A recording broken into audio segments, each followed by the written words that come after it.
what is your definition of a big idea? Big idea. That's a good one. So basically, it's like for me, it's like what arguments are there in the market? What main arguments are there? So I think somebody put it very very elegantly is that imagine like when you're writing copy, right? Your big idea is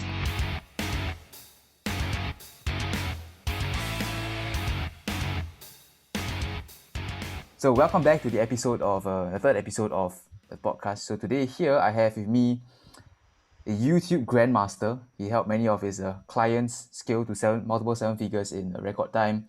He's a genius at crafting high converting scripts for his clients. He's owns a digital agency, co-founder of Hyperfame. So welcome, Bryan. Please do a short introduction of yourself. What do you do? What kind of clients do you serve? okay. Thanks, Dennis. So my name is Bryan. Bryan Ang. I actually run an agency in Singapore, Hyperfame Digital. Mainly, we focus on YouTube ad scaling for clients around the space of 50 to 100K per month in the coaching, consulting, or course creator space.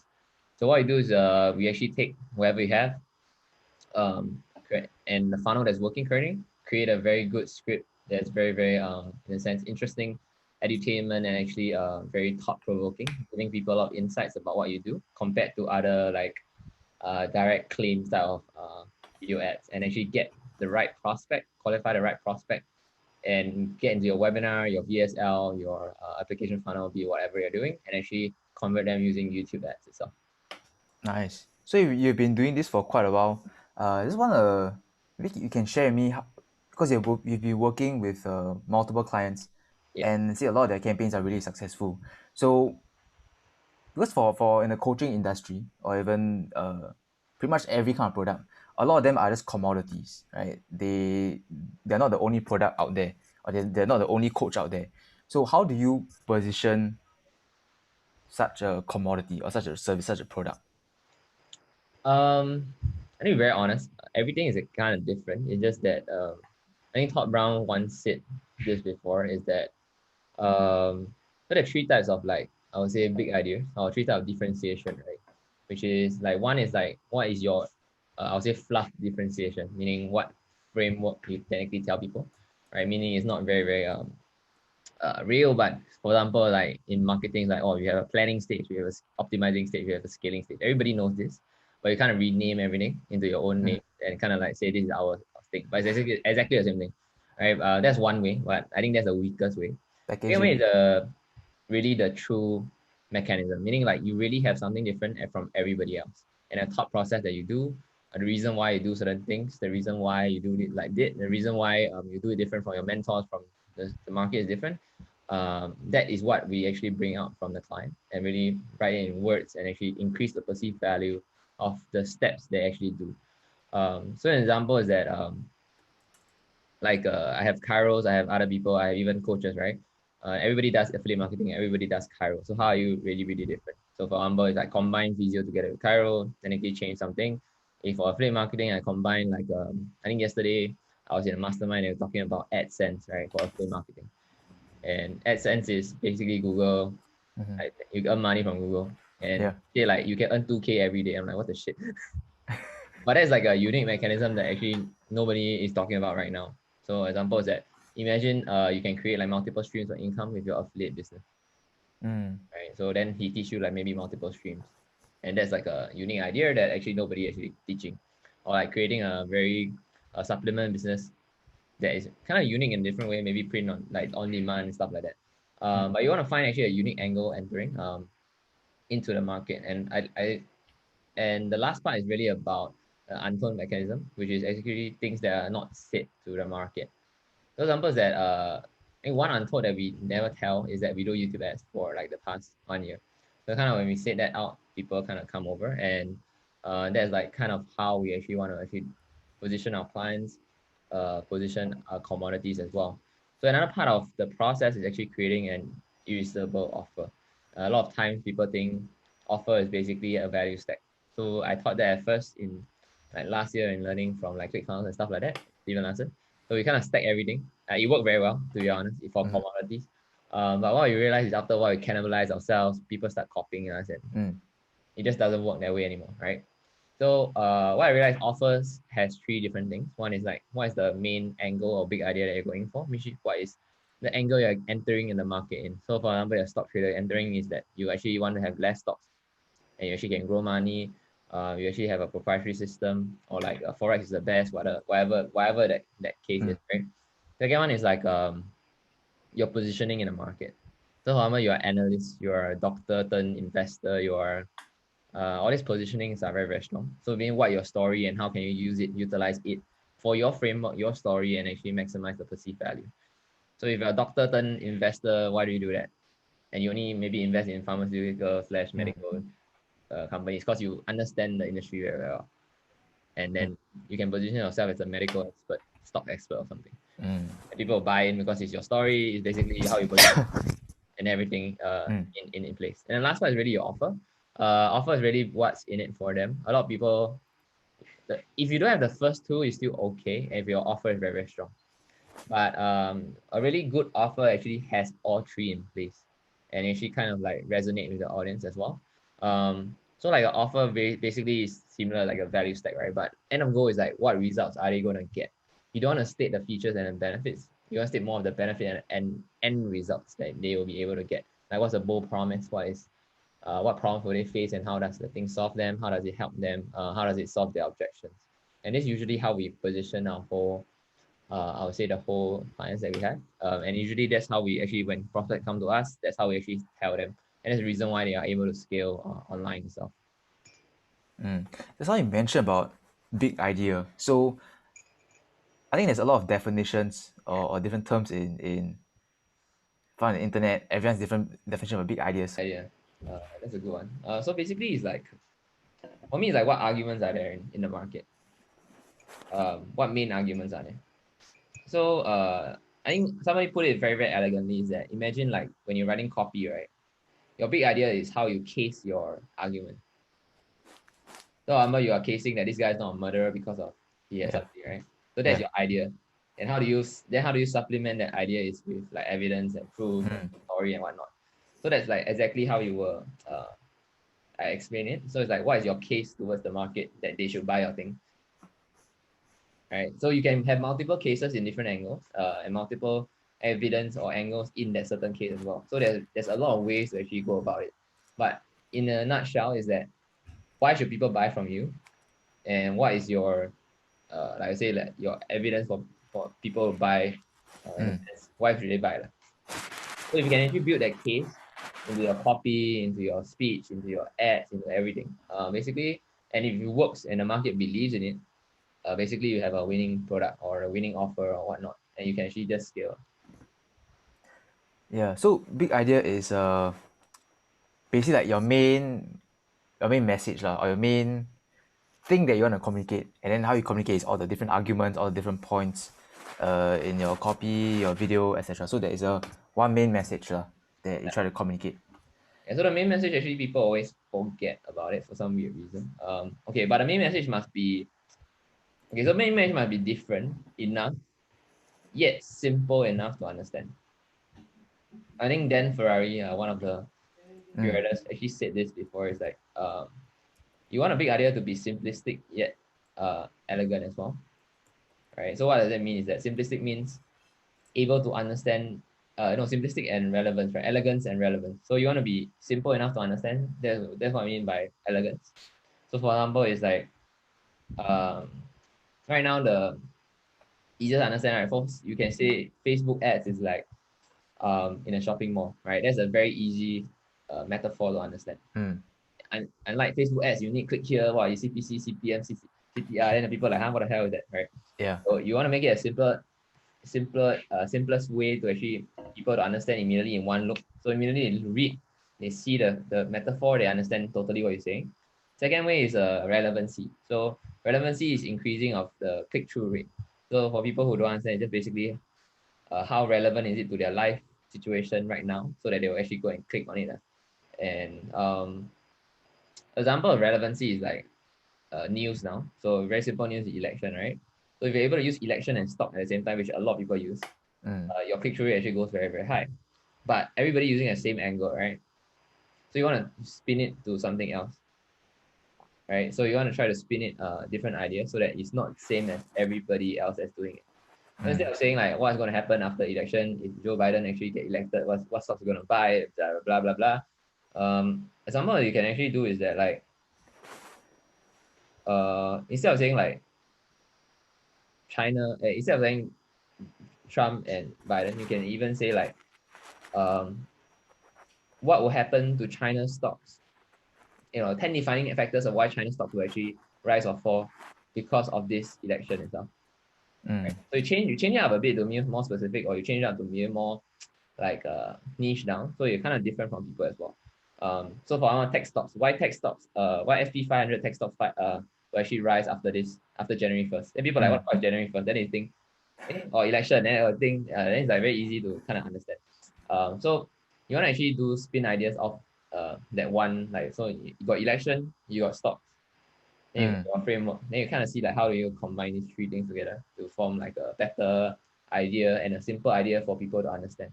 A lot of times a lot of copywriters think that the more complex it is, the better it is. And I don't believe in that. The more simple it is, actually the better it is. Because you might understand that audience sophistication level and who you're targeting. If you're targeting very, very sophisticated people, you want to use their language, not a complex item, a complex understanding. Use their language. So use their jargon, use their what, so that you attract the right people. Right. So is this really how I would think in terms of how to do big idea? I really drill the client, talk to the client staff, talk to the salespeople, talk to the clients. If client's customer, if I can, actually get as much information out there as possible and try to find, I would say try to find a gap that I can enter the market through that is different from everybody else. Most of the time, you will be able to find as much as people think that you can't. So the core component is really about research. And as much as people Hate research. hate research, I think that's a fundamental component in everything. Research not only like, hey, what is the market thinking, but why do people buy from you? What testimonials are they giving? And can you really like, is that really the reason why they buy? So like really understanding what's the true core desire of why they buy from you. And that's very, very easy to find if you really have like students, clients, customers. If you don't, then the next step is really find what a market wants. Yeah, and talk to as many people as possible. As much as like people who do marketing or copywriting who don't like to talk to people. I feel that that's like one of the key components. Like you need to be able to do sales to be also good in copy. Yeah, it's like written sales lah. Technically written sales. Yeah, but if you are good in like speaking, I don't need to be fantastic in it, but you are good in it in a certain way. You understand the principle. You don't need to hard sell, right? You understand how the persuasion works. You can use that in your sales to get it out what you want truly from people and actually do it in the same as writing as well. So like how I write is how I kind of speak. So it's like the kind of same thing. Like after a while it becomes you. And I use it for like when I do my sales call or whatever presentation, and same as teaching people everything all over. Yeah. So that's how actually I go about thinking about big ideas as well. Nice.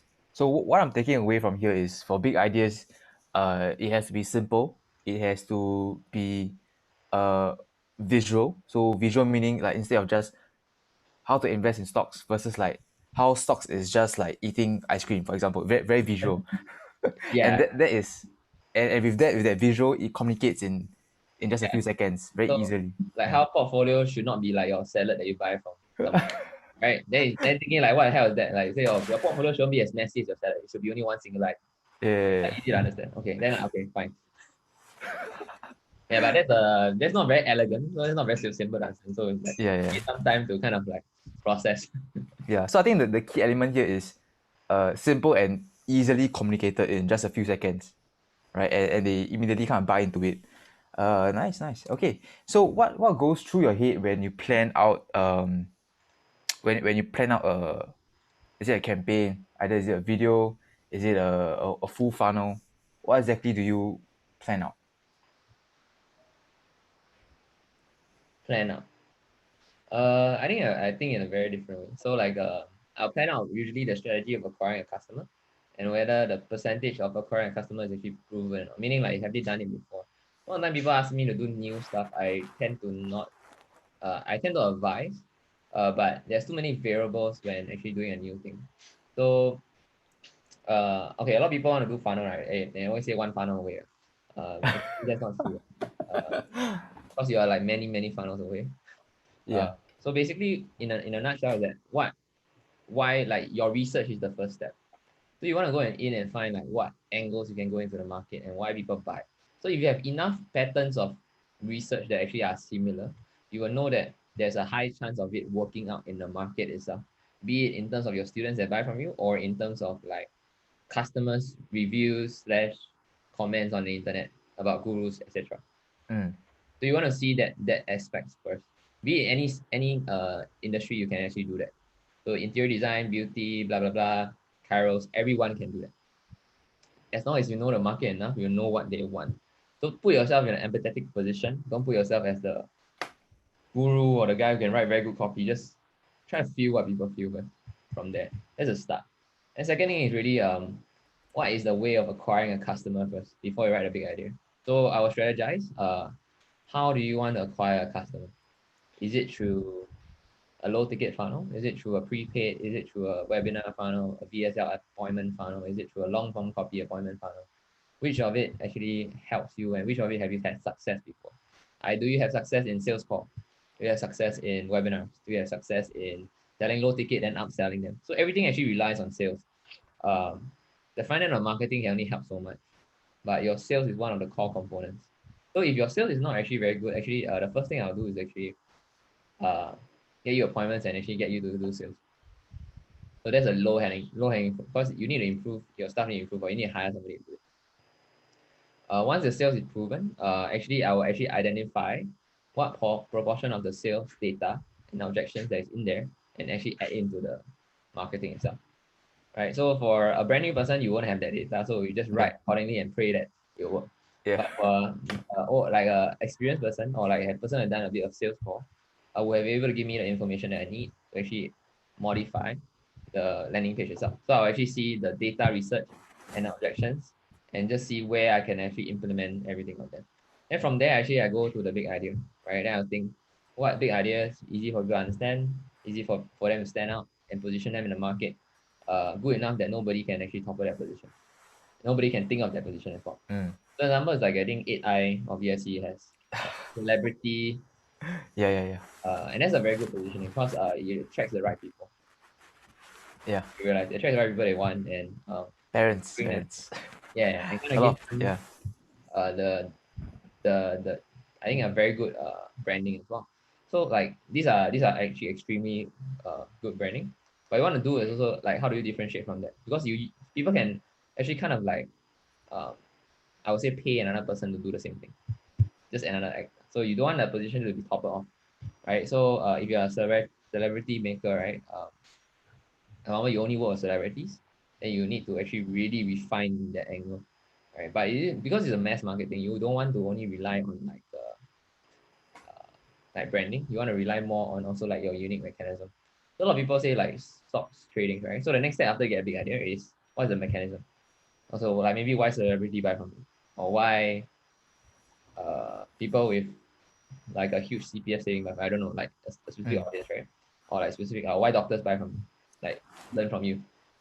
So then from there you create your unique mechanism in the way that is positioned differently from everybody in the market. So a lot of people like maybe stock trading, you do research as well.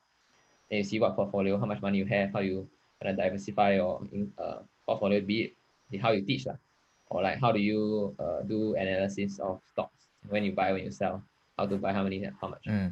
All these are great, but like when you tell the people, it's like very technical.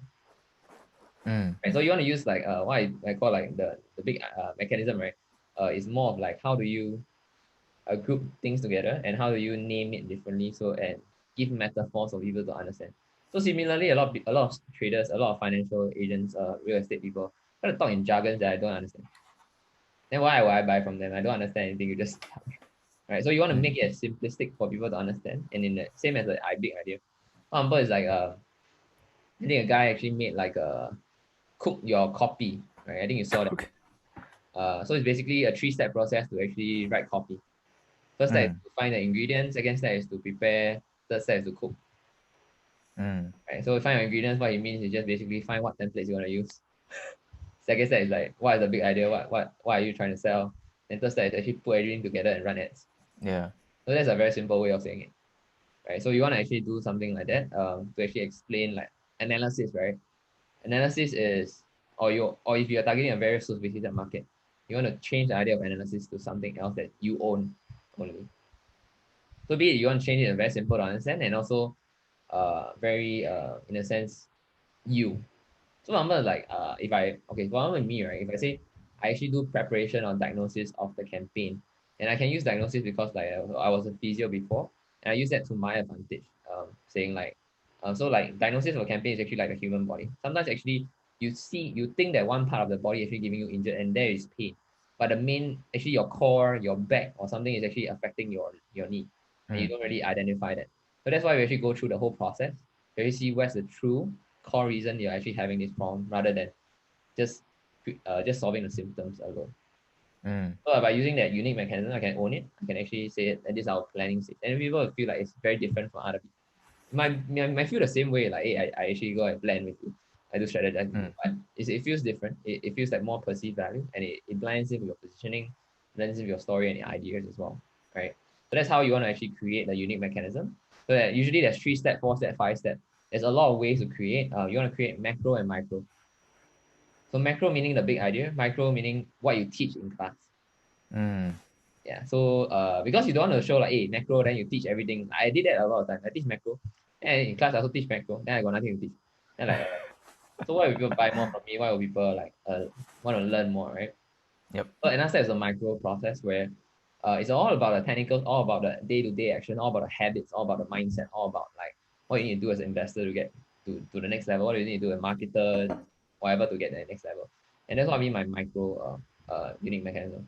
So example, you have like the big idea is like the I say diagnosis, right? So what goes into the diagnosis so that we can actually decide very, very specifically what needs to do what. Right? And that's about micro, like hey, this A, B, then you go like decision making tree, Mm. like analysis, then Mm. like other things, right? Then that's how you actually create a very full-fledged program, full-fledged unique mechanism for your agency for any type of process as well. So anything you can actually kind of break down as well. And if you put it very simply, that is like after that we actually go on to the offer and make the offer, I'll say much, much, much enticing for people to buy. And then that's like the whole planning stage and like how I do the whole funnel and write it itself. So after that, I write topics that I want to write, meaning I write like paragraphs. I don't write everything. I just write like what I want right here, what I want right here, what I want right here. So Mm. here maybe I attack some objection. Here maybe I talk about unique mechanism. Here I talk about what.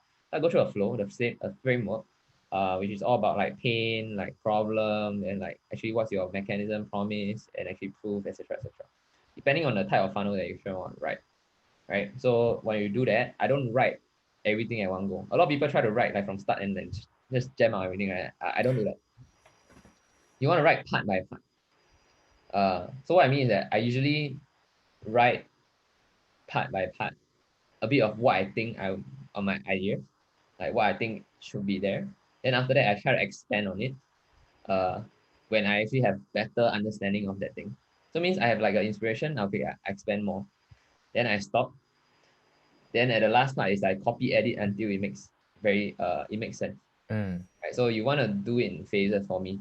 It really depends on the type of writer or type of thinker that you are. I won't say this is a one size fit all. So it's really how you think. Some people like to write everything first, then edit, edit, edit, edit. Right? Some people like to just write one word and think until they really get the whole thing. I don't know, right? But for me, it's like write out as outrageous as you can first, then you edit Trim down. a trim down because a lot of times like you're not compliant, blah blah blah. Mm. Like you write as non-compliant as possible first. Then you trim down. That's easier because if you don't do that, your imagination cannot go further than what your compliancy means. Mm. And that's like a detriment to like I think good copywriters because you will follow always a set framework, you follow always set language, and it's just very boring. Yeah. After a while, it's just like yawn, right? Yeah. So you want to actually go beyond first, then after that come back. It's easier to bring back. Mm. Yeah. Nice. So what I've taken away is I think one thing that you said was your unique mechanism has to be uniquely you. So one example is let's say if I craft out with let's say a method, a ABC method, that literally has no meaning whatsoever, and just put it on my campaign, put it on my landing page, sales page, people are gonna feel is what the hell are you doing? So that method has to be unique to you lah, right? In the sense that how is this method different from the rest, and is this like actually a Real matter. actually different, yeah, actually method, or is it just a marketing fluff? So yeah, that's a cool thing that you pointed out. So I have a question for you, right? So recently, there is a lot of like marketing, a lot of campaigns that receive some form of hate, some form of skepticism. Like for example, the one Rishi posted, right? Why do you think this kind of things happen? Why do I think this kind of thing happen? I think I think for me it's about values. So right, I think it's something that I also working on in my company to actually I realized recently is that values is very, very important. So example is that if you are a seminar company or webinar or like sell info products and coaching consulting space, why is the reason that Tony Robbins, Brandon Bouchard don't get flamed like Yeah, so much, and they don't even get viral in a sense, or they do lah. Like Tony Robbins kind of flame before, but I mean, these kind of things will always happen because people are like, they're haters, they are what. But how do you combat it is like, I think like, how do you absorb it is one of the key components is through values itself. So the number is that if you say to everybody that you want to help people impact more lives, right? What other things that you're scaling? Like for example, I always say scale unscalable. What are you scaling? What unscalable things are you scaling that actually resonates with your values and people actually take notice on?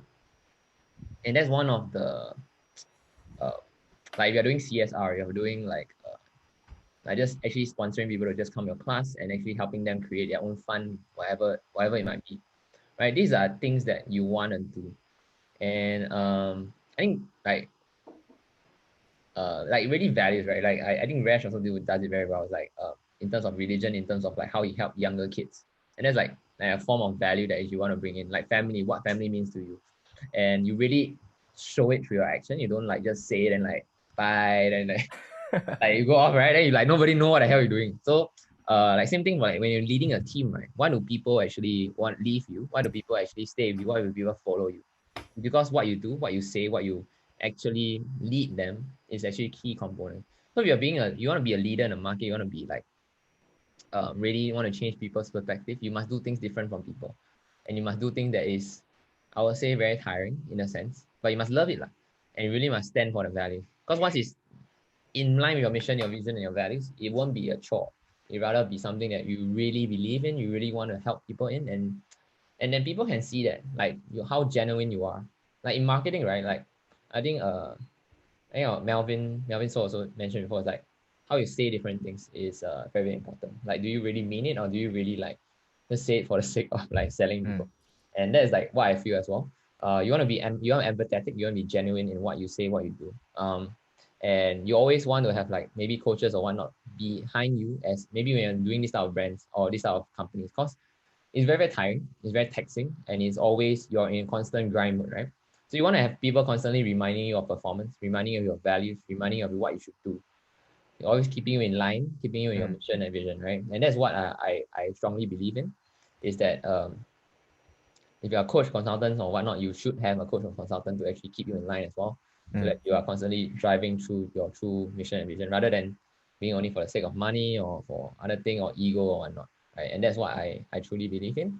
So in that case, like you still can't stop like haters from doing anything, but by doing these type of things, the public opinion will soften on you, and you actually stand for something, right? If you don't stand for anything, basically people can make you stand for anything, like in a sense. Yeah.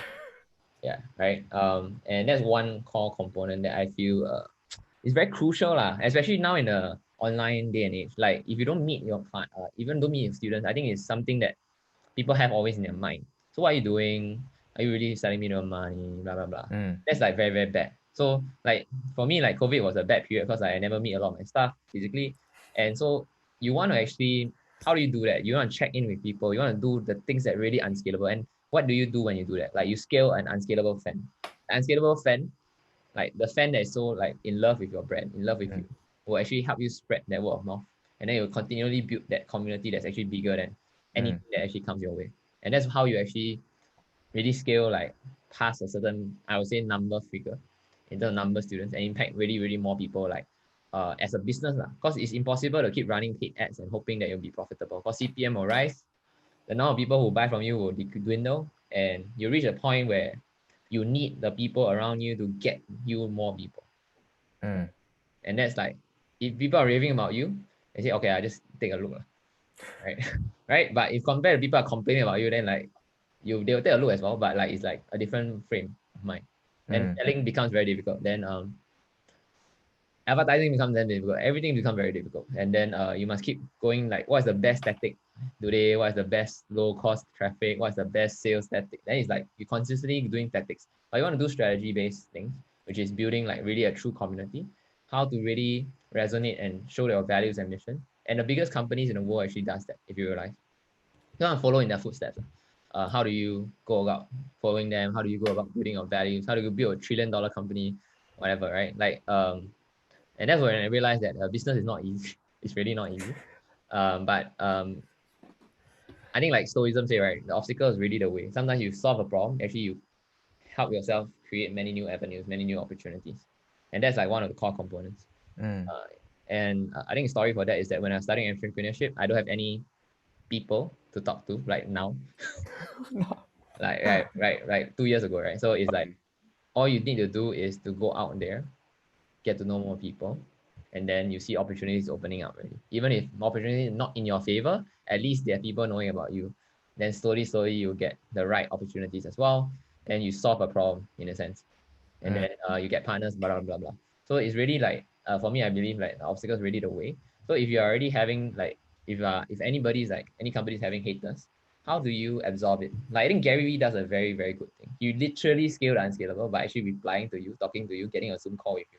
Like, why would he do that? Waste his time. He's 100 million, maybe advertising agency, right? Yeah. Why the hell would he do that? But think about it. If after I convert you to a raving fan, what do you do? Buyer. I don't think he will buy anything. Gary Vee may buy books, but like for Gary Vee point is that you keep shouting out about him for no reason. Because you feel that he's a genuine person, he's authentic. He actually pay attention to you and come down and talk to you. So that's what I mean by like the Taylor Swift like method, which is really like Taylor Swift sings for birthday parties of people of her fans, and she technically scale all the unscalable. Why would she sing for a birthday party? Like very random. But then when you do that, it goes viral. Then it just like builds that community around. So And it's it's that. like very, very difficult. So it's like basically building a relationship with your prospect leads, customers, not just everything, automated emails, automated SMS. There's a lot of also like personal touch lah. Yeah, a lot of personal touch. Like you be human. Basically, like as much as like you are like, have 1,000 over students, it's very, very hard to do that. But like just writing a letter, giving them personalized things, going on like a Zoom call if they're in a difficult position. And these are things that actually like I think if you make time for it, you will actually help your business scale very, very fast. Because if people don't realize this, but people think like, hey, spend more money on ads, build a lifetime value. I think all these are great, and these are what fundamental foundation of a business is. But then the human factor is missing, right? And in companies as well, you leading a group of humans, your team is Yeah. So it's like same as customer. If you lead your team well, your team will actually help your customers well. Yeah, but then also you want to show your team what you mean by the values that you uphold. And then they will do the actions that you do. So the number is that you say, we are for the community. But everything you tell a team is you need to hit target, you need to hit sales commission, you need to hit this. How would they feel? You get what I mean? It's like a bit like I won't say like it's like a bit like unbalanced. Then as a guy, like if I'm in that kind of company, I feel like you're not really for community, you're only for money. Yeah. You're asking me to hit my KPI.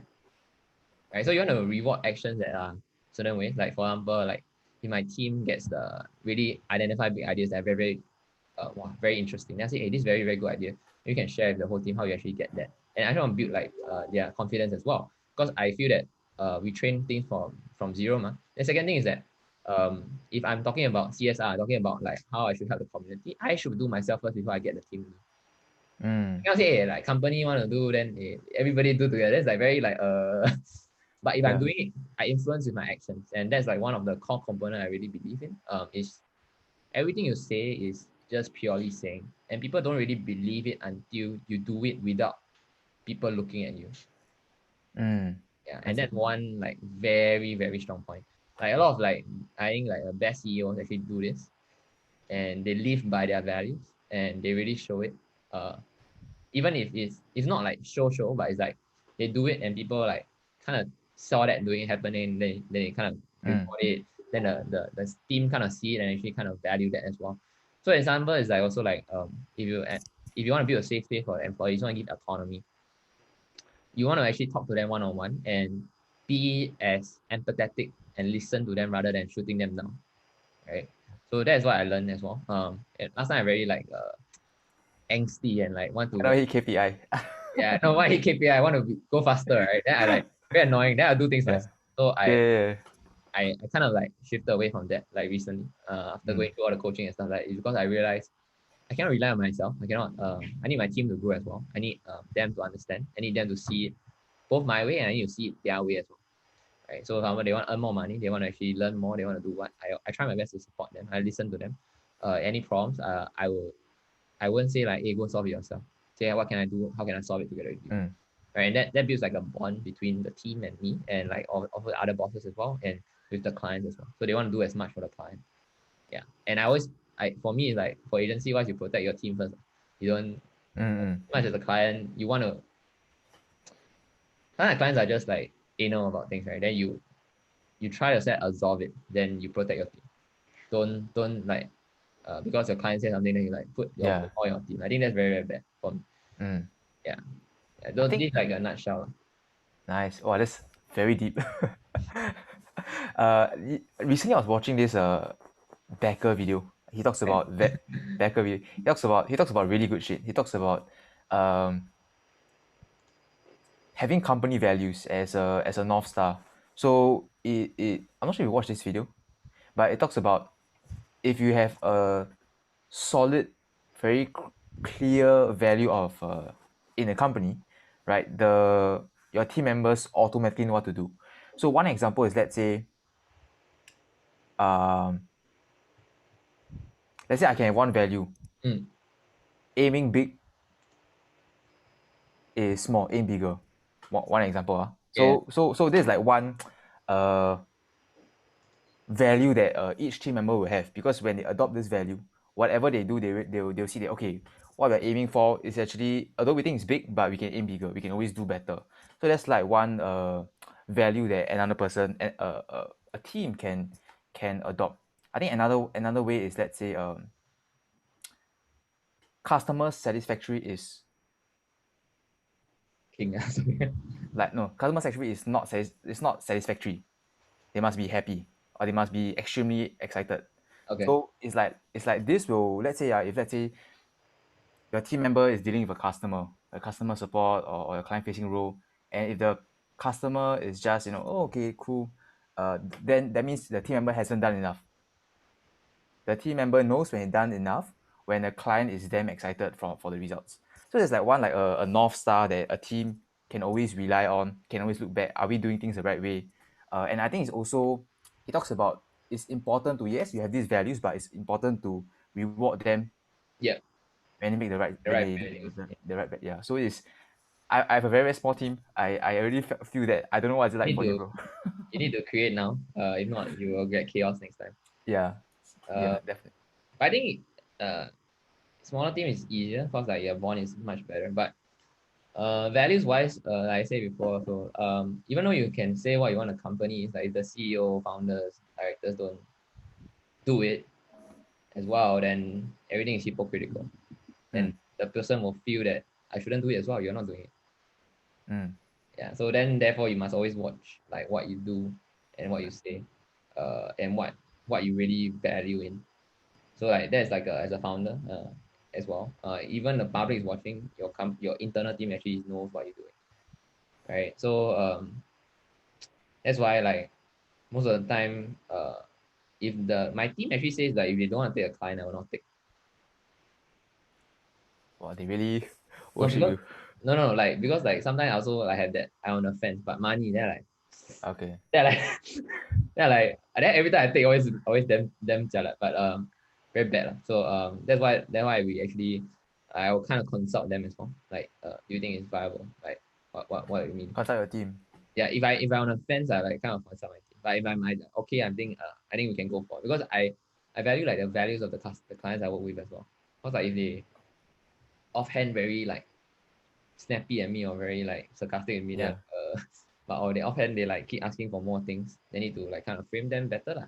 But I think if I feel not comfortable helping him get more clients, I need to ask myself why. Mm. Yeah, then that's like a red flag for me because like it means that either they're doing it for the money or they like something else lah. So I don't really like I mean money is important, but it's just like one value I don't want to repeat again. Like you get me? Mm. Yeah. I want to I actually see. help more ethical like or like uh, with direct response that's ethical as well. Or like you in son you portfolio 100% next year. That Okay. yeah. Okay. So okay, let's talk about back to marketing and coffee. Yeah. So what do you think is the main reason that may cause a campaign to fail? So like for example a webinar campaign, a webinar funnel. Like what do you think is the biggest element that may cause this whole campaign to flop? Is it the Never, webinar? Is it the leads? What is it? never the traffic, always the offer and messaging. Right? Never the traffic. Traffic is easy to get. You can Yeah. just stand anywhere. But what is the right traffic is determined on your messaging. Hmm. And who are you targeting, right? And then what is the right offer is also determined on that. So it's always about messaging and offer and how you position yourself. Um, it is webinars usually are for mass market type of B2C consumers. So it means you're targeting like every Tom, Dick, and Harry in the market. Usually it fails, it's basically only your messaging and offer. Mm. If you're doing a high ticket funnel, most of the time it's mainly your messaging and your sales. Right. So depending on where is the problem, right? So for example, right now leads to webinar is high, leads to the VSL is high, opt-in is high.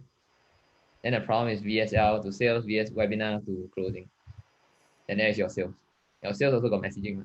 Your sales also got offer. Yeah. So you want to identify it in that aspect. And how do you be congruent in that aspect? So you want to see step by step, where are you currently having bottlenecks in?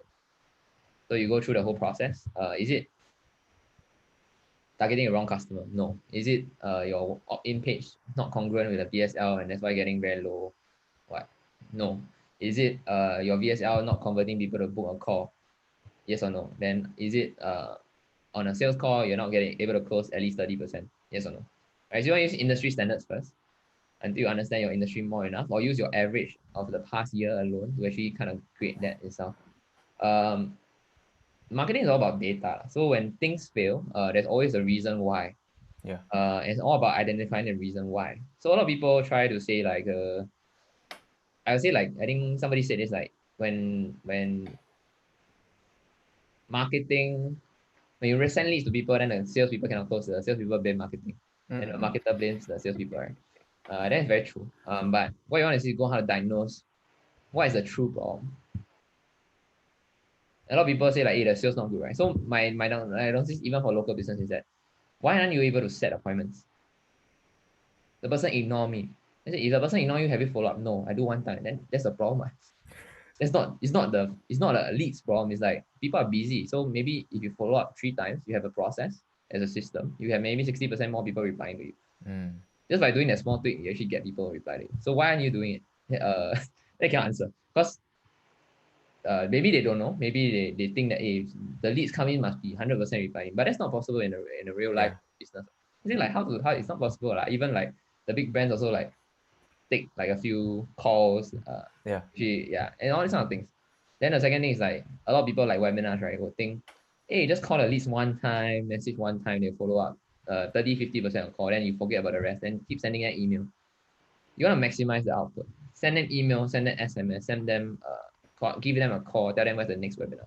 Consistently do that until they say bye bye.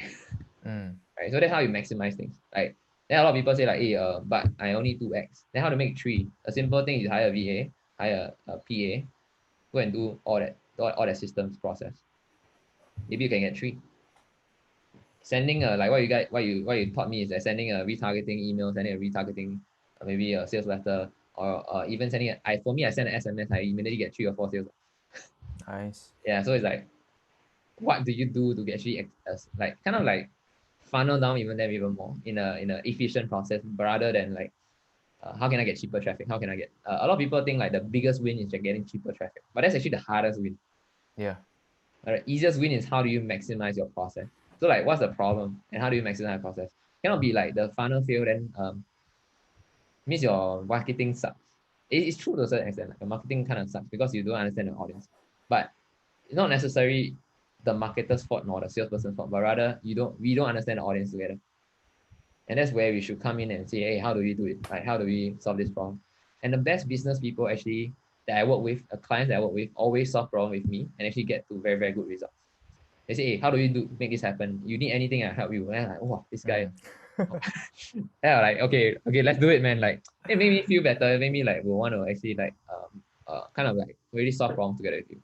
But if you keep like kind of like as an agency, like we feel that if you keep like kind of saying like, hey, marketing is a problem, I'll be very, very, in a sense, very annoyed because like usually it's not a marketing problem, it's usually an offer or messaging problem. And I know that, and I actually want to go and find that with you. But if you are so insistent on your messaging, I cannot change anything. And that's one of the core components that actually affect the campaign. The people who actually in business is always about transformation and change, right? It's never one thing. There's no such thing as, I wish there is, but there's no such thing as one everlasting messaging, ad, or offer. You do one year, you might die off the next year. Yeah. And that's very simple. If you think about how many offers in marketing in, I say, Singapore has come out and died in the past year alone. You have seen many trainers come out, many trainers dying, successful. 1 year later, cannot scale. Why? Because they don't have like the fundamentals of messaging and marketing, and they don't understand the audience enough to actually be empathetic to create solutions related to the market. Rather than it, they only think about what they can do. They don't grow, then you basically die. Yeah, same for us. It's like, what about copywriting? I think I was fairly good last year, or even I start of the year. But when I saw people that are tremendously much better in terms of like affiliate marketing, like e-commerce and everything, I'm like, wow, yeah, I want my team to actually grow better as well. So I go and learn. Growth is one of the values that I really hold, and solving problems, meaning having diagnosis. And I'm able to actually, that's why I'm able to diagnose the thing before my team even tell me, just by looking at data, because of experience. And because I look through patterns. And that's how I teach my team to actually diagnose problems as well. So they're able to actually tell me now before I even tell them, which is like a win for me. And growth is um, a value that I hold as well. So in a sense where when a campaign fails, don't panic. Look at the solid data and understand why.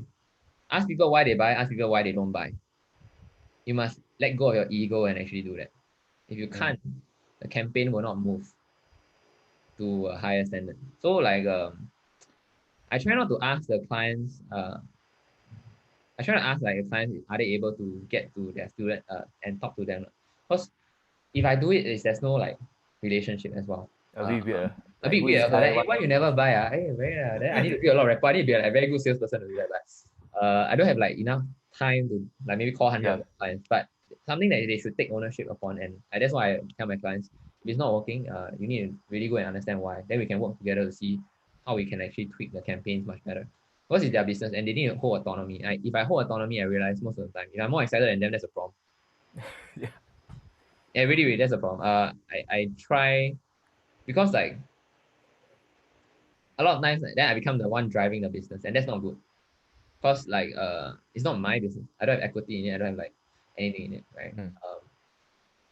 And what I think might not be what a client wants, and I don't train people, so I also don't know exactly. I don't have full empathy of what exactly is needed. So everything is I do is based on assumptions in the marketplace, but rather not assumptions, not like true data from the audience. So that's why like coaches and consultants really need to really really talk to people more and really understand. Even their team also need to understand. And then that is like a way to really scale. If you're a really empathetic person or salesperson or even like a coach, it's very, very easy to go up, because like you tweak accordingly to the market as well. It's just a simple like tweak. Sometimes it's not like drastic like you turn and Yeah. 360. You just like a small turn here and there, then you reach your end point. Mm. And that's really how you should tweak your campaign, tweak everything. Then people might think that. So I think the next question is, if you have a winning campaign, what do you do when it dies? That's a scaling problem. Mm. Do you redo everything from scratch, or do you what do you do lah, basically? How do you go higher?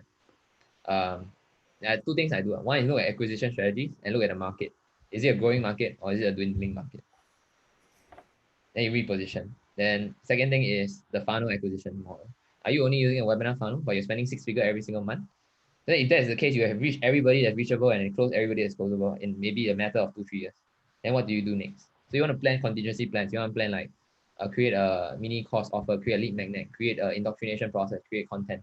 And that's really how you scale in the scaling phase. Right. Even though I'm a marketing performance-based agency, I still don't ask people to only do one thing because I don't think that is feasible. As a business, you need to diversify. Second thing is that is your messaging is it because your messaging actually is saturated? Mm. Have you tried other forms of messaging in the same big idea? Right. So then you want to try test more things until it really, really don't work. Then also plan in ahead. That's really how you actually revive or actually pivot your losing campaign, like winning to lose, like winning become dying campaign. Yeah. Rather than doing everything from scratch, you want to think of it in that way. What's the lowest hanging fruit you can do right now? Do it, then plan for the future. Wow. Yeah. Then you Cool. actually get back your stuff. That's the reason why our campaign actually lasts 6 months without me touching it. Can I just tweak like run other audience? Can okay, just run the other audience. Can I just run multiple videos to this and run retargeting? Can okay, just run. Can I just I always think like what's the easiest thing I can do first before I Mm. embark on the harder things to buy myself more time. Yeah. Yeah. Then like even like can I upsell more? Like you don't want to be one single like as an agency, I don't want to be singularly dependent on just purely YouTube or Facebook. Like Yeah. I'm very good at YouTube or Facebook. But my client not earning money sometimes not determined on how good my media buying skill is. Sometimes determined on how much their lifetime value is, how much their acquisition strategies are, how much is all these things. And you want to be able to be a strategist to actually help them in that. Right. So Mm. number is like, can you position your offers at the back end to increase your revenue per head in the class? Can you have a way to actually CSR or like make a box of like goodies to send to them before the class to actually increase retention rate of the whatever thing. So you want to track Mm. all of these and maximize the lifetime value of it. And I Mm. give advice to my clients like this. I don't give like, hey, we should do this marketing only. I give like the whole holistic business scaling Yeah. thing rather than, hey, marketing should do this, marketing do that. Then I just keep quiet, right?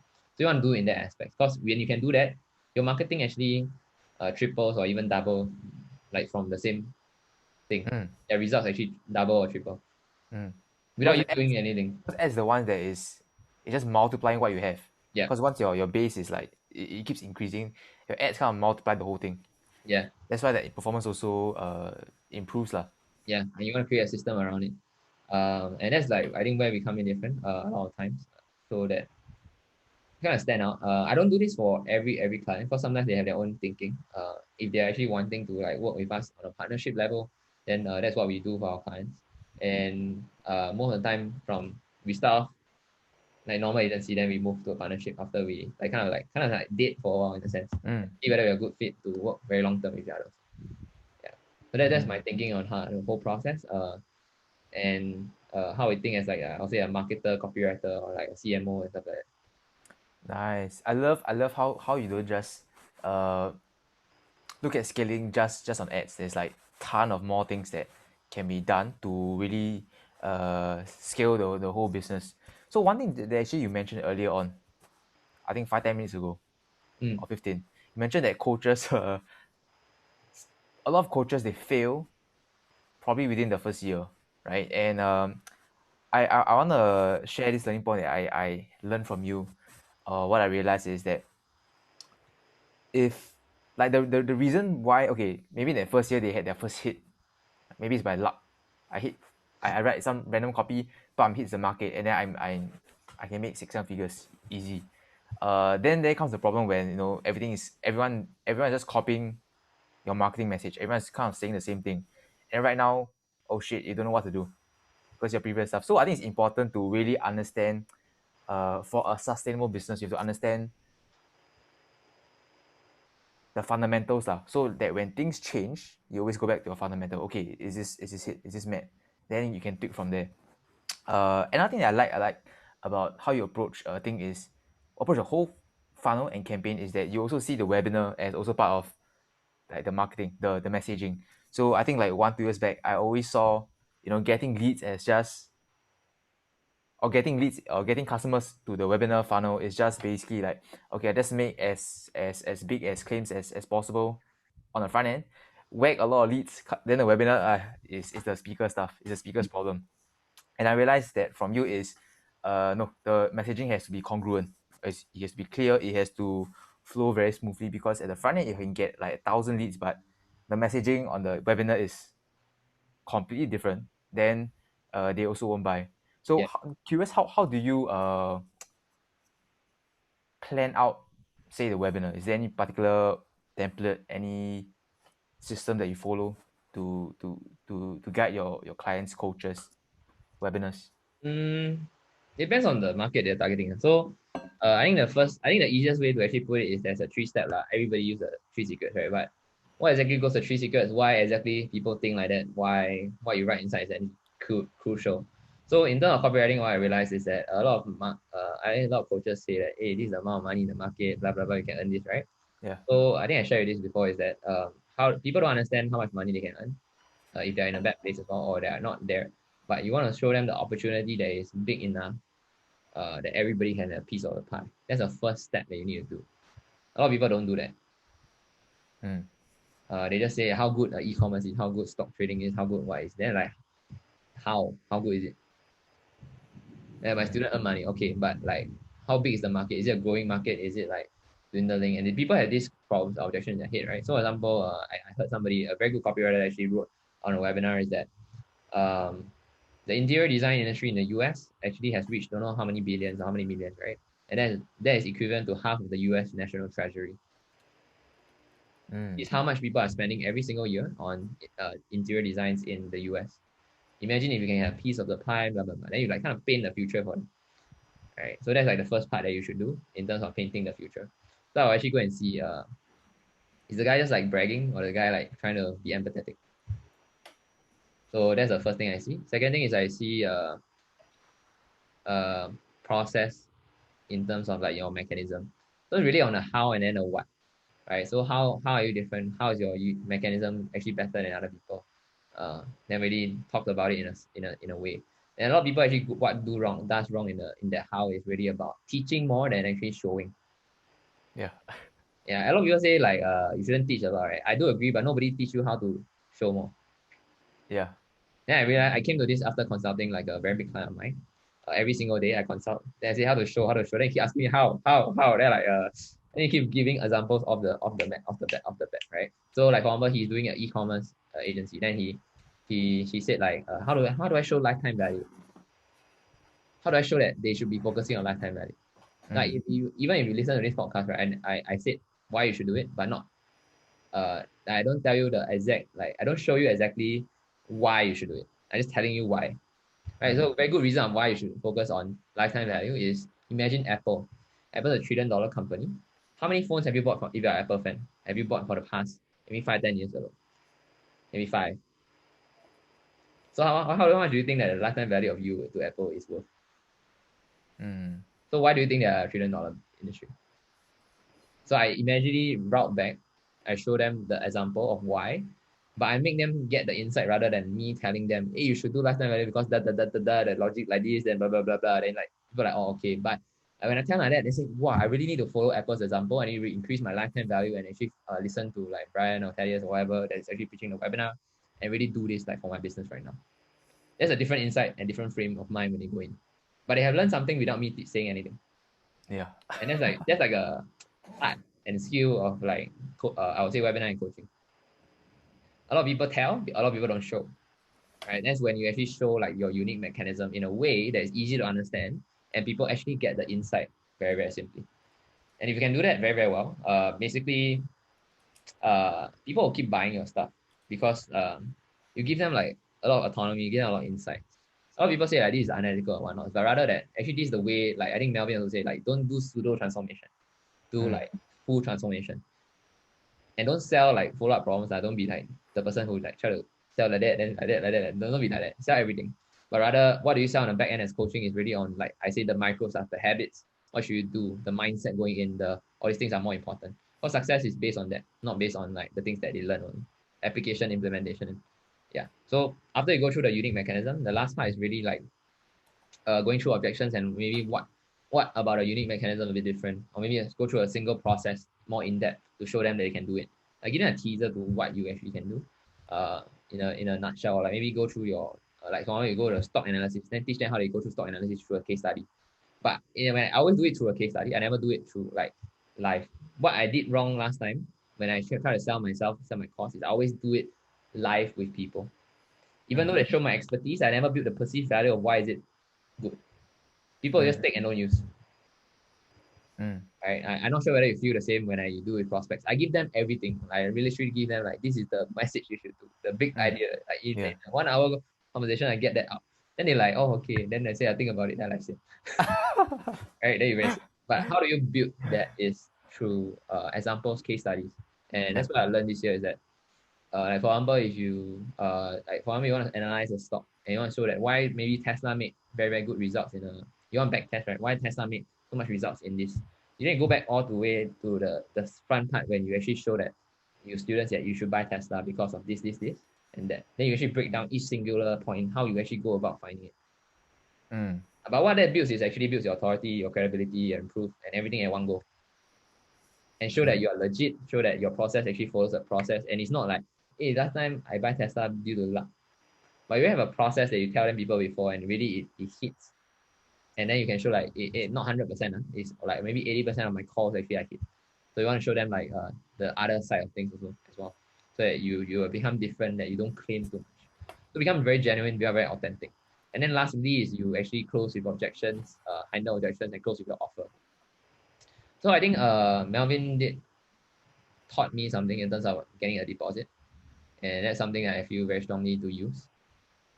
Because my clients use it and he actually can close like 2-3K on webinar. So I think it's very, very viable.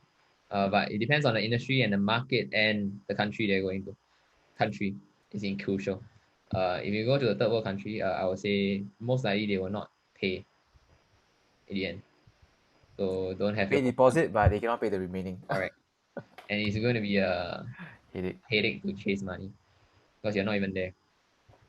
Right. So depends on the country. Like maybe tier 1 Singapore, US, Australia, stuff like that, I think should be fine. But maybe tier 2, tier 3 countries, you need to be careful. But rather just create an offer that's actually more suitable for them. And offer people really don't. How do you increase the perceived value of offers? I think a crucial part. You need to amplify the perceived value. You cannot say like I do a 3-day class,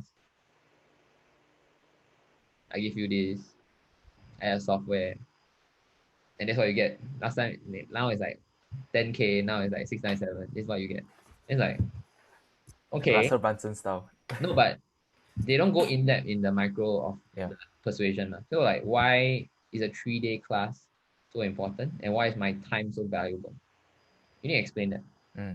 Why is this bonus valuable to you? Because like, if you don't have this, you make mistakes up to $1 million, and I don't want you to happen to have that. And when you say things like that, you see how people change. The bonus actually becomes much more valuable. So you want to say the benefits or an end result. So if people usually just say the like features, oh, this will help you see stocks, then I can buy, and blah, blah, blah. Then like, okay. Yeah.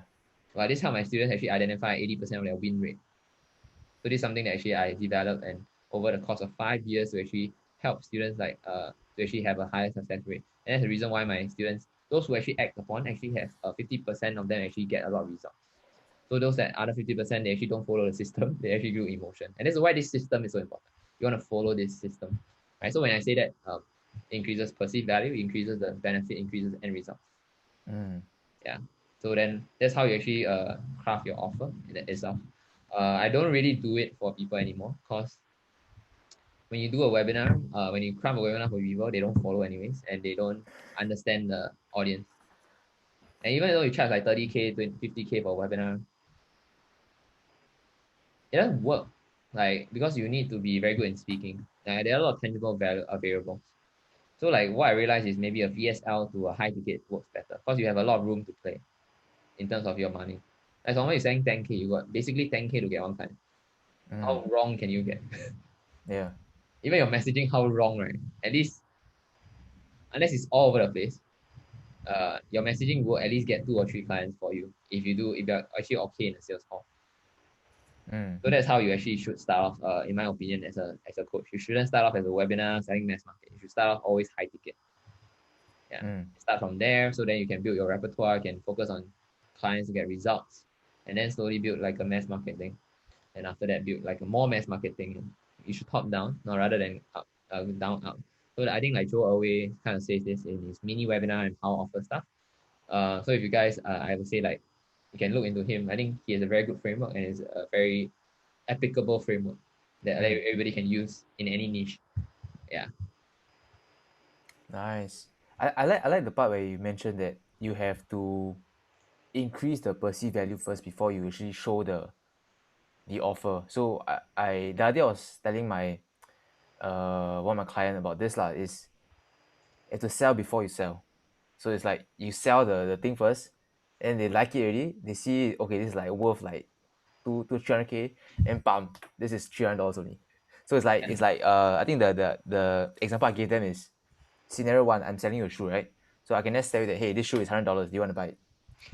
Nobody buy it. And then the second scenario is I tell you, okay, this shoe is used by LeBron James, Michael Jordan, Kobe Bryant.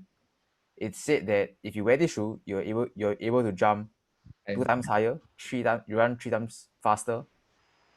There were people who will try to rob the bank to pay for this shoe because it's so expensive. And right now, for only a limited time, this shoe is available to you at only $100. It's yeah. like you sell the thing before you sell it. So that is super super true, and I think that is crucial before you make any offer or you present any price to a consumer. And then Mm, one thing that you also mentioned was, I think it sounds very 贱. 贱 means like, you know 贱, right? yeah. It's like asking them questions, like yes no questions, to make them like solution aware or make them agree with kind of what you said. So I think one example is like what you mentioned earlier. Like with this, do you think it's easy for you to make money? Then yes or no? Then most likely they'll say yes. And I Mm, think when they say yes, it's like inside you already. It's like, oh shit, that's it. Like, because they already believe it once they voice it out, once yeah. they say yes. And I think that part is like kind of like in the sales jargon, it's like the trial close lah. Once they say yes a few times, Yeah. they believe it, then ultimately, yeah. I think you can use it a bit differently because a lot of people don't like the word yes no question like for coaches, right? It becomes very, very saturated. So you don't want to use yes no only, you want to use thought provoking questions. What do Yeah. you think will happen if something like that? Like example is that, so okay, so you must lead. You cannot just like yes no, right? So the leading is not you get a yes no answer. The leading is leading them how they think in their mind. Mm. So example, my first question is that how many of you think like stock trading is hard? And maybe like a lot say yes, very, very hard. So if actually what do you think like maybe the Wall Street traders or like traders actually have that you don't? Mm. And after that I say, oh, they maybe have a system analysis that actually have, right? So what if I actually can show you a way that you can actually trade like them with a system and a software that actually can replicate how they do? Will you guys be interested like in that? Or like do you think that if you actually can trade like them, can you earn a lot of money?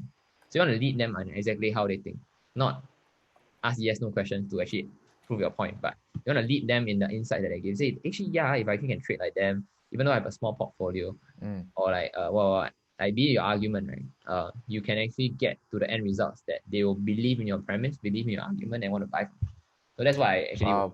do. Yeah. So you want to lead, like it's a sales process. You want to lead them as well. For example, like people come to me for YouTube ads. I don't say, great, this is how much we do this result for our clients. You want to buy? Then nobody will buy. So it's like, oh, what's your problem? I do YouTube ads, doesn't keep failing, blah blah blah. I do Facebook ads, keep banning. Oh great, then YouTube ads is this doesn't, right. Wouldn't it be great if you have stable way of actually scaling? So yeah. So So then YouTube is a really great way. Then for my client, I use case studies to like kind of explain that. Yeah. So it's a bit different, but on a webinar one to many, you need to use a lot of questioning, a lot of leading, and a lot of insights as well. You need to give people insights. People don't buy because they don't have insights. That's one thing I learned. A lot of people say like people don't buy because of offer not good enough, blah, blah, blah. But for me, it's like people don't buy because your offer is the same as everybody else. They don't have any new insights. They think like I can just learn on YouTube, and that's very bad.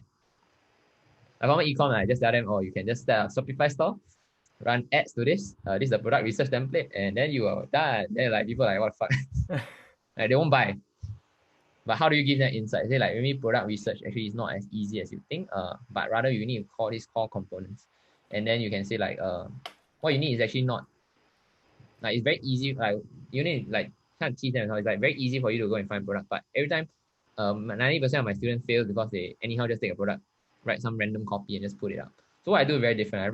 We train you in copywriting, blah blah blah blah. So then I say, what do you see? What do you feel when you see this type of ads versus you see this type of ads? And let them go and say first. So precisely the fact you want to get a branded type of ads like this, and write this type of copy to actually entice people to buy. And that's actually what we teach in this framework. Then you go through the framework because they really agree that it's better. Shit, this is super powerful. Oh my god. So like same as how you write copy, you want them to agree in how they think.